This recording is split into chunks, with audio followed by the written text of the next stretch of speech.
gardens and such. Mr. Pollock, good morning. Good morning. How are you today? Wonderful. How are you? I'm just fine. Cicada Watch continues. Yeah, it does. And they're not here yet? Although I've heard people talking about they've moved, it might have been a log laying on the ground or a rock, and move it, and there's holes. There's holes. Oh, yeah. Peeking underneath there. They're thinking that's what it might be? Might be. Might be. One never knows. Well, I know this. We have a caller for you this morning. Good morning. Good morning. What can we do for you today? I got a question for Bob. Okay. I got a lawn full of mole holes, and it's growing. How do I get rid of moles? Do you have tunnels? Wait them out. Yes. Yes, I got tunnels. holes all over the yard. It's getting, and they're growing. And, I'd like to know how to get rid of moles or just let it go. Yeah, and definitely leaving it go is one option, and just leveling it out.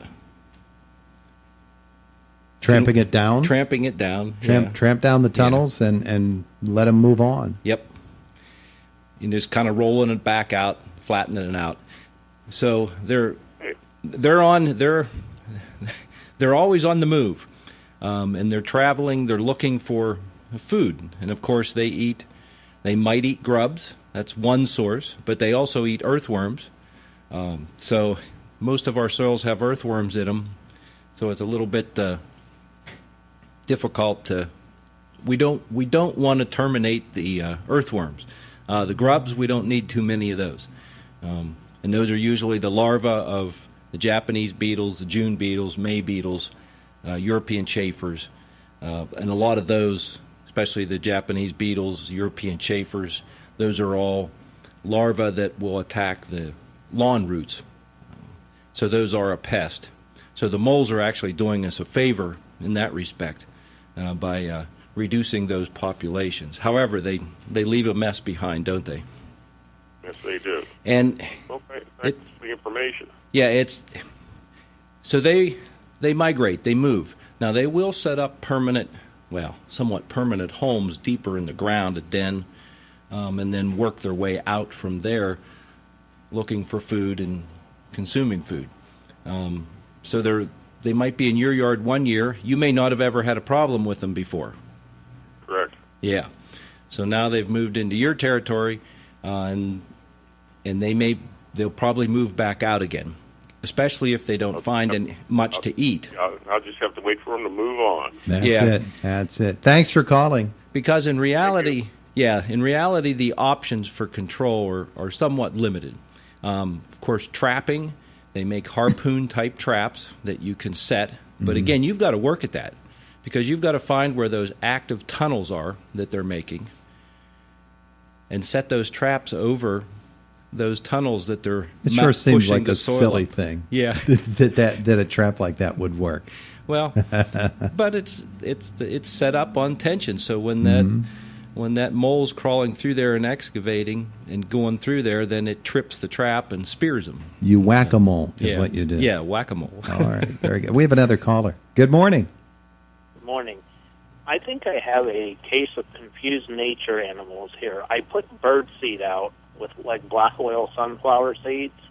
Yes. And I put shelled peanuts out. Now the blue jays are eating the shelled peanuts and the squirrels eating the black oil. The sunflower seeds. Yeah. Do they like those, or why is the blue jays eating the peanuts? They don't like them. They're good. Yeah, evidently there's something about those that they're enjoying. So, or something. Are they salted or unsalted, or?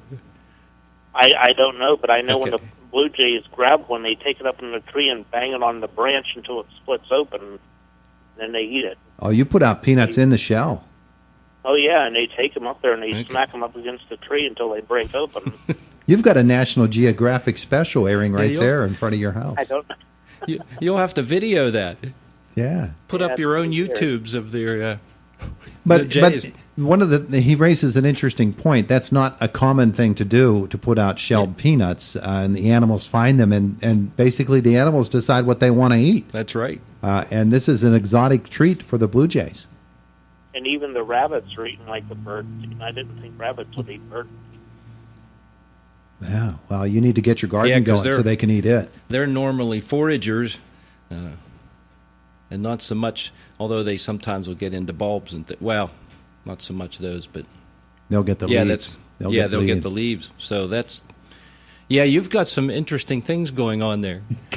I like the way you characterized it. We've got some confused nature going on here. All right, have a good day. You too. We'll see you. There you go. They're trying to change their eating habits. That's right. They're trying to change the way that they're teaching at Penn State. For the squirrels, that's a lot easier for them just to grab the seeds. They're already, those seeds still have a hull on them, but they can consume those just like they are versus nuts that they've got to pry open. Here's the thing. It is that season of the year when our little helicopters come back off the maple trees, and our yard is just loaded with them. I've got huge maple trees, and I love watching the squirrels because this is their time.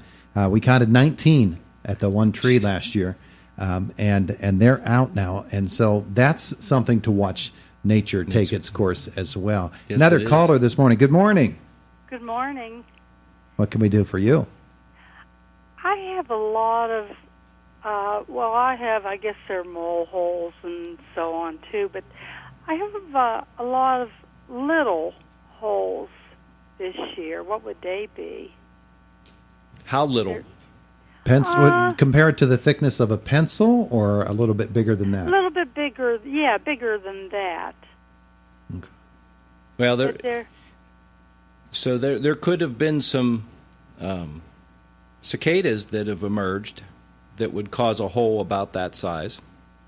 I wondered when you said about that, I thought, maybe that's what I... Because it'll kind of just be a clean hole that'll come up out of the ground. About like a dime or a penny or a nickel. Uh-huh, that's what it's like. So you'll have to just start looking around and see if you can see them attached to a tree or where they'll lose their skin. Yeah. Because they'll molt out of that, but they'll usually grab a hold and attach themselves to a tree trunk or something similar, and then they'll go through that final process to turn into an adult.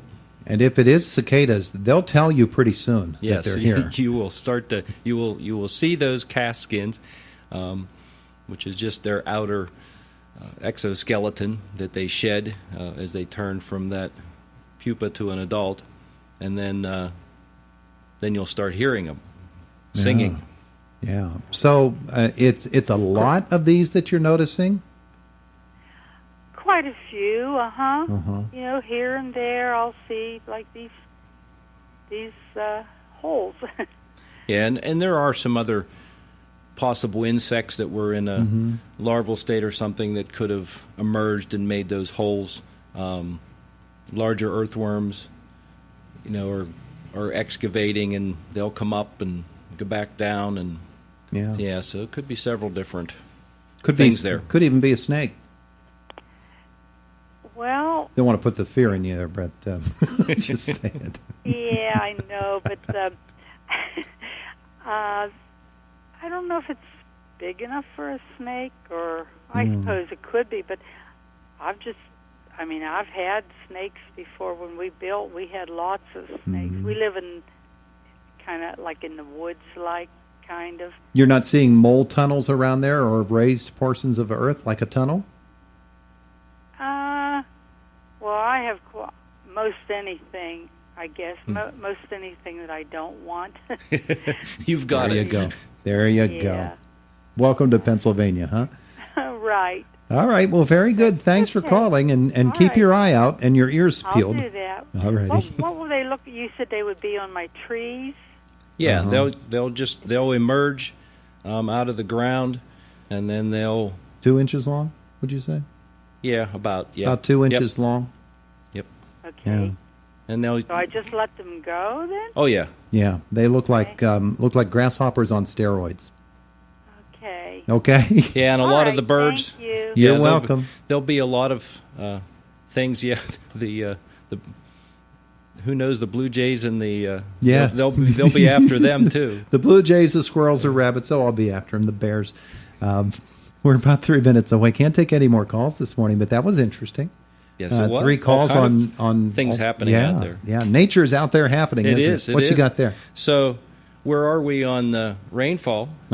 So to date, from January 1, we're sitting at about 3.5 inches above normal. Received 19.1 inches of precipitation from January 1 until now. So that's we're above normal, although there are places farther south and west. So like in Beaver County, Washington, Greene, they've received more.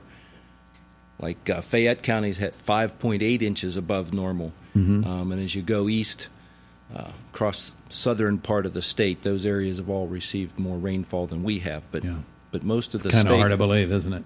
In fact, the entire state of Pennsylvania is above normal. Yes, we are. We are quite above normal. Okay, we're going to let you take a call off the air. We're going to get on to Fox News. It is the voice of Indiana County, WCCS, AM 1160 and 101.1 FM at 2 minutes before 8 o'clock.